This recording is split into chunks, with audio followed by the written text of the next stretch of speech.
গাইছ ইয়াত মই আহিছোঁ আমাৰ জ্যোতিনগৰ গোৱালপাৰাত জ্যোতিনগৰ এইটো আমাৰ মন্দিৰ হয় মন্দিৰটো জ্যোতিনগৰৰ মন্দিৰ এই মন্দিৰৰ একদম সন্মুখত এটা আমাৰ দোকান দিছে আমাৰ লৱ চক্ৰৱৰ্তীয়ে দাদাই দাদাই ইয়াত মানে এইবোৰ কৰিয়ে খায় দাদাবোৰ বহুত ধুনীয়া দাদা বহুত ধুনীয়া দাদা মানে একদম এনেকুৱা ধুনীয়া দাদা এটা মানে চব্জি বাজাৰত আমাৰ এই যিমান মানে বাবুজনা বাজাৰত আছে সেই বাজাৰৰ দাম আৰু ইয়াৰ দাম বহুত পাৰ্থক্য পাব কাৰণ তাতে যদি 30 টকা হয় ইয়াতে পাব 21 টকা 22 টকা পাব ইমান কমত দি আছে আমাৰ দাদা দোকানটো এতিয়া বন্ধ কৰিছে কাৰণ ভাত খাবলৈ গৈছিল আৰু ধুতি ইয়াত মানে পূজাৰ সকলো বস্তু পাব সোমবাৰৰ পৰা মানে বামুণ হ'ব মানে দাদাই বামুণ হয় মানে এইখিনিয়ে আৰু ইয়াত মানে কল থল মানে গোটেই বস্তু পাব এইটো আমাৰ ভাইটিক এতিয়া মানে দাদা যখন ভাত খাব যায় ভাইটিটো বহি থাকে আৰু ইয়াত বহুত ধৰণৰ বস্তু পাব এইয়া মছলা আৰু পূজাৰ সামগ্ৰী একদম A to Z পাব ইয়াতে খুলিব আৰু যদি আপোনালোকে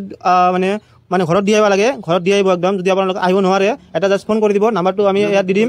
910120727283 এই নাম্বাৰত কল কৰিলে ইয়াক একদম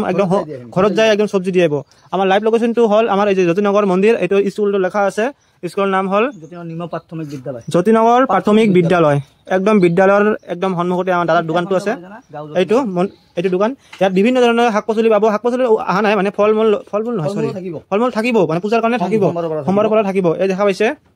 একদম ফ্ৰেছ মাৰিলো এইটো একদম ফ্ৰেছ মাল মানুহে ভাবে না মানে এইলে মানে শাক পাচলি খাব নালাগে কিন্তু খাব লাগে শৰীৰৰ কাৰণে বহুত প্ৰয়োজন কিন্তু ইমানে খাব নালাগে যে বেছি প্ৰটিন থকা বা থকা মানে কিবা মানে দিয়ে না শাক পাচলিত মানে পটককে ডাঙৰ হোৱাৰ কাৰণে সেইবোৰ দিব নালাগে অমিতা একদম নিজৰ ঘৰৰ গাছৰ দেখা পাইছে ভাত কেৰেলা গাছৰ এইটো দেখা পাইছে ভাত কেৰেলা বেঙেনা মানে ঘৰতে মানে খেতি কৰে দাদাই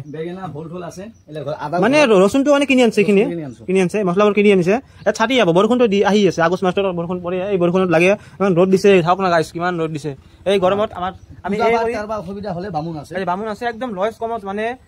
দাদাই মানে মানুহক চিনি পায় মানে মানুহক বুজি পায় সেই দাদাই মানে চবকে মানে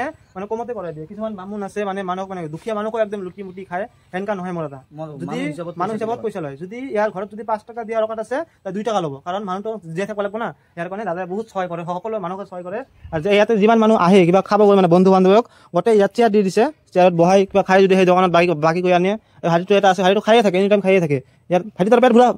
ভৰা আছে নাই কি খুৱাইছে ভাত খুৱাইছে না তই মাত্ৰ সেই দোকানৰ পৰা সেই দোকান আছে তই ভালকৈ ভাত খাইছে নাই পেট ভৰাই খাইছে না দাদা একদম বহুত ধুনীয়া মোকো আহিলোঁ আহি কিনে বহিলোঁ